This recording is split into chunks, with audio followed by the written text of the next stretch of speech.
암호화폐 이슈들을 정리하고 분석해보는 시간이죠. 암호 푸는 남자, 디지털 에셋 박상혁 기자 전화 연결합니다. 안녕하세요. 네, 안녕하세요. 네, 이번 주 가상자산 시장 시황 어땠나요? 네, 이번 주 가상자산 시황은요. 비트코인이 이제 1만 7천 달러에서 1만 6천 달러 정도의 박스권을 형성하면서 이번 주 내내 좀 횡보를 하고 있는 모습을 보이고 있는데요. 네. 월요일에는 1만 8천 달러에서 딱 시작을 했는데요.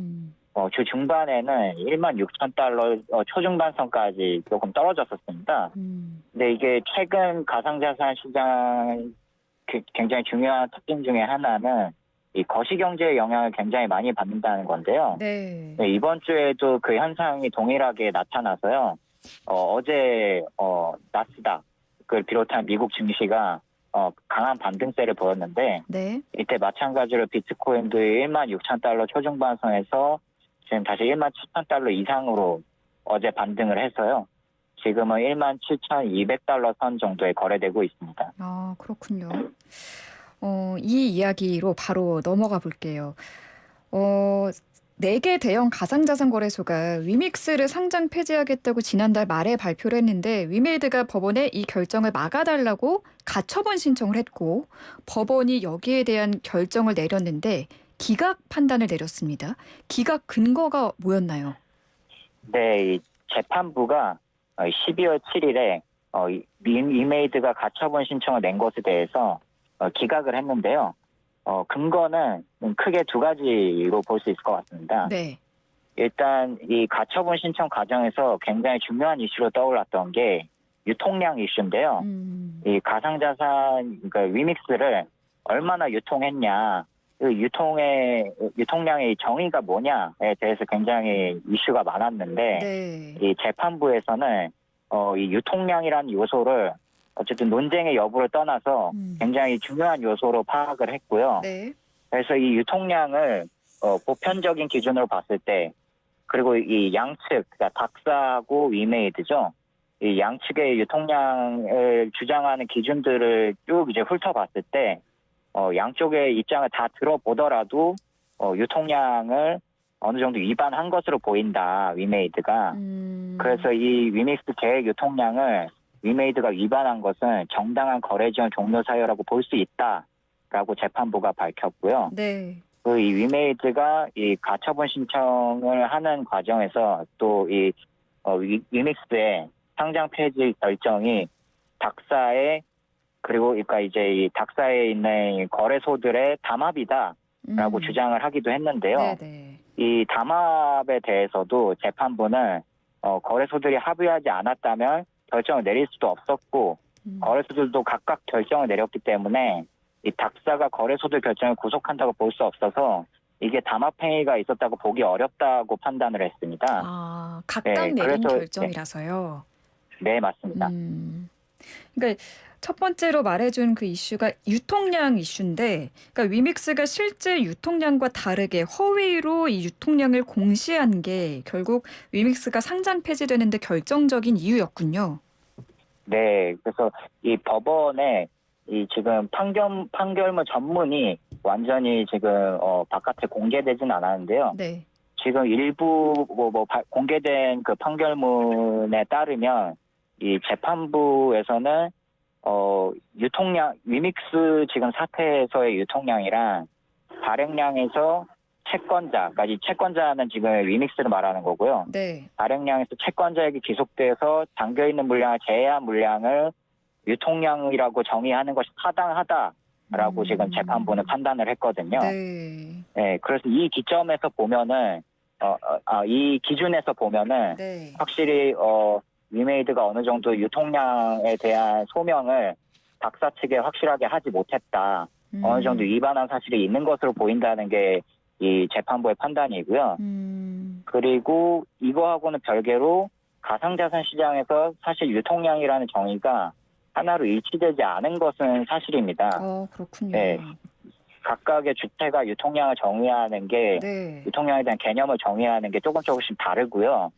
그래서 이 지금 위믹스 사태를 기점으로 이 가상자산 시장 자체가 용어를 확실하게 통일하는 작업이 좀 필요하다라고 라는 목소리가 굉장히 많이 나오고 있는 상황이고요. 아, 예, 그리고 또 이제 유통량 말고 유동화라는 단어에 대한 이슈도 굉장히 많았는데요. 이 제도권에서 유동화라고 하면은 보통 뭐 부동산 같은 비유동성 자산을 뭐 담보로 묶어서 그걸 이제 증권화해서 유동화를 한다거나 네. 유동화 증권을 만들다거나 이런 거를 이제 유동화라고 얘기를 하는데 지금 이 위믹스 사태에서의 그러니까 가상자산 시장에서의 유동화는 좀 개념이 많이 다릅니다. 예, 이제 쉽게 말하면 가상자산 시장에서 유동화는 네. 그 특정 가상자산을 매도하는 걸 시장에 매도하는 거를 유동화라고 하고요. 네.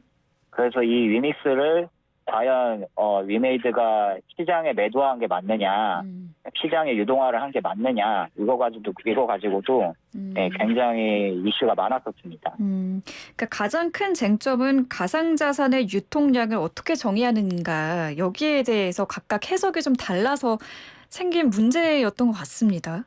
맞나요? 네, 맞습니다. 네. 그러면은 이거 위믹스를 가지고 있는 투자자분들 피해가 굉장히 클 것 같은데 어떻게 해야 되나요? 지금 위믹스 투자자분들의 손해가 네. 아주 정확하게 집계되지는 않지만 그래도 손해가 굉장히 크다라고 짐작할 수 있는 요소들이 여러 가지가 있습니다. 그렇군요. 네, 일단은 첫 번째로 보면은 이 상장 폐지가 된 날, 예, 이때 어제였죠. 네네. 어제 오후 3시 위믹스가 한 206원 정도에 거래되면서 상장 폐지가 됐는데요. 네. 이게 206원이 정고점으로 따졌을 때, 위믹스가 정고점에 갔을 때, 네. 그때가 이제 작년 11월이었는데요. 이때 위믹스 가격이 28,000원이었습니다. 네, 와. 그때하고 비교했을 때 네. 99% 정도 하락을 한 거고요. 네, 지금은 네. 206원이라고요? 네, 어제. 206원에서 어제 상장 폐지가 되면서 가격 형성이 마감이 됐습니다. 국내 네. 거래소에서. 네. 그럼, 그리고 네.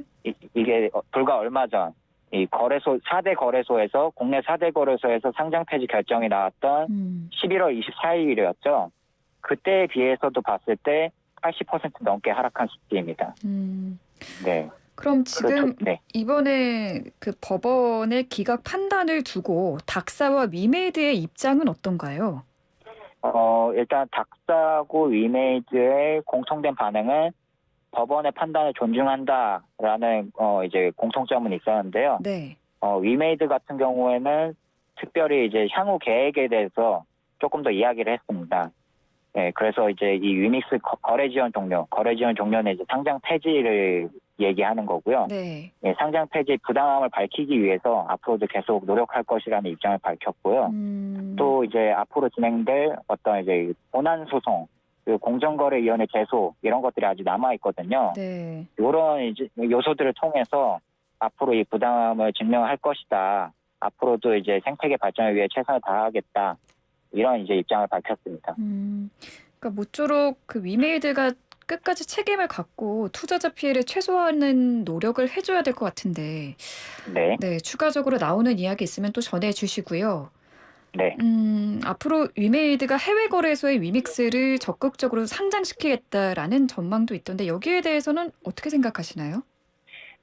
네, 지금 그거에 대해서 여러 가지 얘기가 나오고 있는데요. 일단 첫 번째로 봐야 될 거는 뭐 해외 대형 거래소에 상장될 것이다. 뭐 이런 얘기도 일각에서 있었는데 지금 너무 지금 위믹스 이슈가 되게 국내에서 커져버린 상황에서 이 해외 대형 거래소에서도 위믹스를 받아주기는 쉽지 않을 거다라는 얘기가 있는데요. 네. 네, 그리고 또 이제 두 번째로 봤을 때 그런 이슈를 제쳐두고라도 이 해외 대형 거래소 같은 경우에는 뭐 이를테면은 코인베이스 미국 최대 가상자산 거래소거든요. 네. 여기 같은 경우에는 미국 제도권 법률을 굉장히 따르는 가상자산 거래소였기 때문에 애초에 이 위믹스 최근 상장 폐지 이슈를 제쳐두고 보더라도 법률적으로 좀 상장이 어려울 거다라고 보는 이 전문가들의 의견이 굉장히 지배적이고요. 네. 네, 다만 이 뭐 대형 거래소 뭐 제도권의 영향을 많이 받는 대형 거래소를 제외한 뭐 좀 군소 거래소라든지 아니면은 제도권 법률에 영향을 거의 받지 않는 해외 분소 거래소 내지 탈중앙화 거래소 이런 데에서는 충분히 상장이 가능하다. 그리고 이를 통해서 좀 굉장히 장기적으로 봤을 때 네. 위믹스가 다시 이미지 개선을 하고 체질 개선을 한다면은 다시 좋아질 수도 있을 것이다라는 얘기도 나오고 있습니다. 네. 지금 위믹스 투자자분들은 지금 갖고 있는 이 위믹스를 어떻게 해야 되냐, 각종 그 커뮤니티를 좀 살펴보니까 우왕좌왕하고 계신 분들이 있더라고요. 지금 위믹스가 거래되는 국내 거래소가 있나요? 국내 거래소에서는 어제 오후 3시 기준으로 원래 이제 상장돼 있다는 국내 4대 거래소, 그러니까 업비트, 빗썸, 코이너, 코빗을 말하는데요. 거긴 모두 종료가 됐고. 네, 거긴 모두 종료가 됐고요. 네. 그 종료 이후에 이 GDAC이라는 국내 가상자산 거래소가 있는데요. GDAC이요? 네, 닥사에 소속돼 있는 거래소는 아니고요. 네. 다만 이제 닥사에 소속되지 않은 국내 가상자산 거래소인데 여기서 원화 마켓이 아닌 이 코인 마켓, 그러니까 원화를 기반으로 코인을 거래하는 게 아니라 네. 이 다른 코인을 기준으로 그 위믹스를 이제 매매를 하는 시장을 이 지닥에서 열어줬습니다. 네, 그래서 이제 거기서 이제 거래를 할 수 있는 상황이고요. 네. 나머지 국내 거래소에는 지금 다 이제 상장 폐지가 되거나 애초에 상장을 하지 않았거나, 네, 그렇습니다. 해외 거래소는 어떤가요? 위믹스를 상장 폐지했다는 해외 거래소도 있던데 어떤가요? 네, 이것도 어제 기준인데요. 네. 오늘은 그렇게 특별한 소식이 안 나왔고 어제 이 국내 거래소에서 국내 4대 거래소에서 상장 폐지가 되면서 OKX라는 해외 거래소에서 위믹스를 상장 폐지한다고 공지를 했고요. 네. 그리고 후오비하고 MEXC라는 또 다른 해외 가상자산 거래소가 있는데 여기는 위믹스에 대해서 유의 종목 지정을 공지했습니다. 그렇군요. 알겠습니다. 다른 이야기로 넘어가 볼게요. 미국 검찰이 테라루나의 가격 폭락 사태와 관련해서 FTX 전 CEO를 수사한다고 하는데 이 소식 좀 전해주시죠.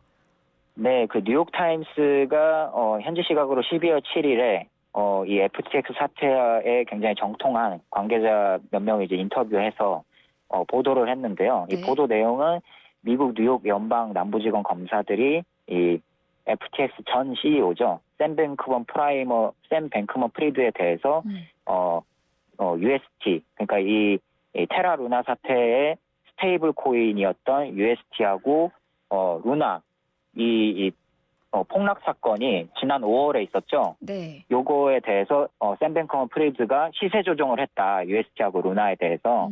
그래서 지금 그에 대한 혐의를 받고 실제로 그 과정에서 시세 조정 과정에서 이득을 받는지 그거를 지금 수사 중이라고 뉴욕타임스가 보도를 했습니다. 네. 여기서 만약에 유죄를 받을 경우에는 최대 종신형까지 받을 수도 있다는 전망이 있더라고요. 네, 맞습니다. 그에 대한 이제 의견은 굉장히 분분한 상황인데요. 네.